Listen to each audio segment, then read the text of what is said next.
Mr. Mangaram. Yes, I am from anti-corruption. ये रहा मेरा card, chief inspector Datta Dharmadhikari. मगर आप यहाँ क्यों? मिस्टर मंगाराम, हमें रिपोर्ट मिली है कि आप गैर कानूनी सोना खरीदते हैं और बेचते हैं। ये मेरी टीम है। इनमें से किसी का भी आइडेंटिटी कार्ड आप देखना चाहें तो आपको राइट है। लेडीज एंड जेंटलमैन, ये एक ऑफिशियल रेड है और जब तक ये चल रही है ना कोई बाहर जा सकता है ना कोई अंदर आ सकता है। Oh my God!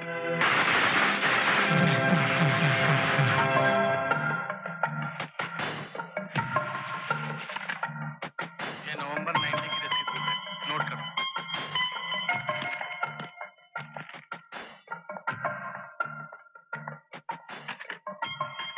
125 ग्राम।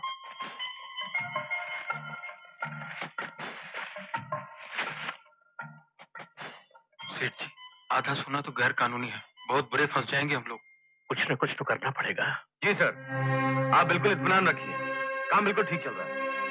ये बस मुझे लगता है 2-3 घंटे और लगेंगे। जी ठीक है, मैं आ जाता हूँ। यस। इजाजत हो तो 1 मिनट बात कर सकता हूँ आपसे? कहिए। धर्माधिकारी जी, आप तो समझदार आदमी लगते हैं। कोई ऐसी तरकीब नहीं हो सकती कि आप भी खुश हो जाएं और हम भी परेशान न हो? मेरी बात समझ रहे हैं ना आप? सर ये ज्वेलरी। 1 मिनट, मैं आपकी बात बहुत अच्छी तरह समझ रहा हूं मिस्टर मंगाराम, मगर आप ये समझ लीजिए, अगर आपने मुझे रिश्वत देने की कोशिश की तो अरेस्ट करवा दूंगा आपको। जी, मैं तो ये कह रहा था। क्या समझते हैं आप लोग कि हर आदमी का ईमान बिका होता है? हाँ बोलो, क्या बात है? सर ये ज्वेलरी है जिसकी पूरी डिटेल लिख ली गई है। इस पर इनके अकाउंटेंट के साइन लिए? जी। रमेश, मैं घंटे भर में लौटता हूँ। Okay sir. बैग।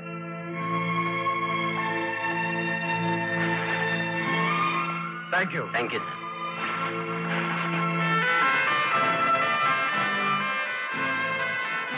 रमेश, जरा मंगाराम को फोन देना।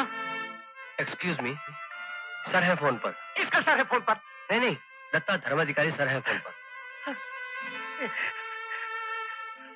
सर हेलो जी, मैं मंगाराम बोल रहा हूँ।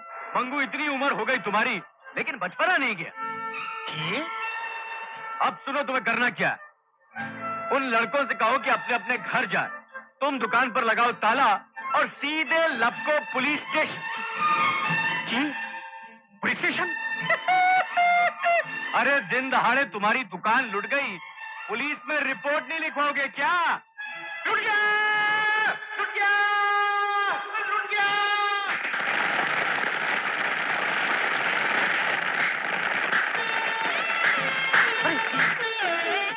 यही है, यही है, यही है। पकड़ो, पकड़ो इसे।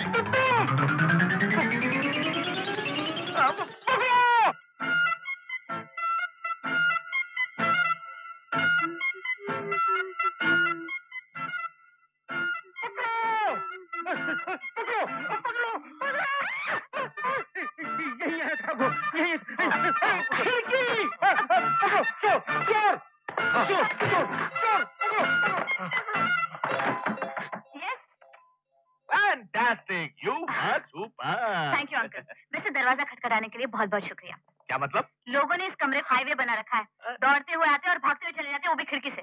वैसे भी इस होटल में अब वो बात रही नहीं है। मैं भी यहाँ नहीं रहना चाहती, लेकिन क्या करूँ, आप कोई नई स्कीम ही नहीं बनाते। वो रामकोट वाले किस्से को कितने दिन हो गए? कौन से? वही रामकोट वाला जिसे नकली हीरा बेचा था। उसके बाद तो आपने कुछ। तुम ठीक कह रही हो, लेकिन अभी तो मैं एक फ्रेश आइडिया लेकर आया हूँ। ये देखो। कौन है ये लड़की? तारा जयसिंह, मशहूर इंडस्ट्रियलिस्ट दिनेश जयसिंह की इकलौती बेटी। दिनेश जयसिंह जब तक जिंदा रहा करोड़ों रुपया पाइजों के अस्पतालों को चंदे में देता रहा। अभी तारा जयसिंह उसी के करोड़ों के बिजनेस की अकेली वारिस है। बड़ी प्यारी बच्ची है। इस इंटरव्यू से ये भी कहा है कि वो भी अपने पूज्य पिताजी की तरह पाइजों को चंदा देती रहेगी। आइडिया है? आइडिया है। मेरी जवानी के जमाने का एक मशहूर गीत है, शायद सुना हो। कभी तो मिलेगी, कहीं तो मिलेगी, बहारों की मंजिल राही। इस इंटरव्यू से ये भी बताया है कि वो हर साल इसी महीने टीकमगढ़ हॉलिडे रिजॉर्ट में आराम करने जाती है। आइडिया है? आइडिया है? है? तो कब जाना है टीकमगढ़? कल, मगर पहले यहाँ से तो चलो। मैं अभी 2 मिनट में चेंज करके आती हूँ। ओके।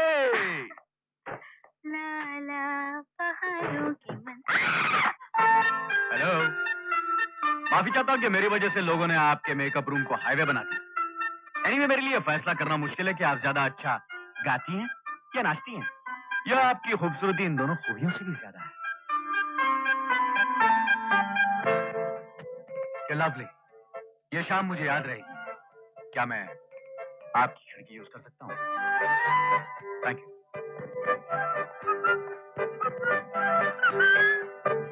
और हाँ, तारा जयसिंह वाला आइडिया सचमुच बहुत अच्छा है। Best of luck.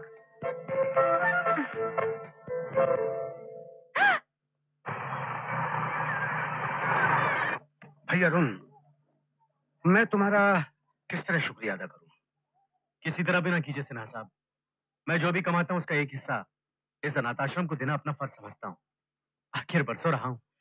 बरसों तो यहाँ बहुत से लड़के रहे, लेकिन बाद में कौन याद करता है? कुछ ही ऐसे लड़के होते हैं जैसे कि तुम। ये देखो, तुम जैसे लड़कों की मैंने यहाँ तस्वीरें लगा रखी हैं। आज तुम बहुत तरक्की कर गए हो, जैसा कि तुम बताते हो कि तुम्हारा इंपोर्ट एक्सपोर्ट का बिजनेस है। अच्छा सिन्हा साहब, मैं चलता हूँ। भाई कुछ चाय वाय तो पी के जाओ। अगली बार सर, असल में कुछ दिनों के लिए मैं बाहर जा रहा हूँ, तैयारी करनी है। माँ, माँ। ठीक है। अगर डॉक्टर साहब आ जाए तो कह देना मेरा फोन था। मैं शारदा बोल रही हूँ। जी हाँ, शारदा। माँ! क्या हुआ? क्यों चिल्ला रही हो? चिल्ला नहीं रही हूँ, पूछ रही हूँ। वो कहाँ रखे हैं? वो क्या? वो क्या कहते हैं उसे, वो मेरी लॉन्ड्री के कपड़े, वो कहाँ हैं? ये सामने क्या है? कपड़े। आंखें के बटन? बटन। अच्छा, आप कितने दिनों के लिए बाहर जा रही है? बस दुआ करो माँ, जिस काम के लिए जा रही हूँ जल्दी खत्म हो जाए। मुझे तो तेरे और तेरे अंकल के काम ही समझ में नहीं आए आज तक। अरे माँ, जिस दिन हमारे काम दूसरों के समझ में आने लगे ना, हमारे तो काम ही बंद हो जाएंगे। कुर्सी की पेटी तथा दिव्यपान निषेध संकेत तक बंद कर दिए गए हैं, किंतु उन्होंने पेटी बांधे रखा है, जिससे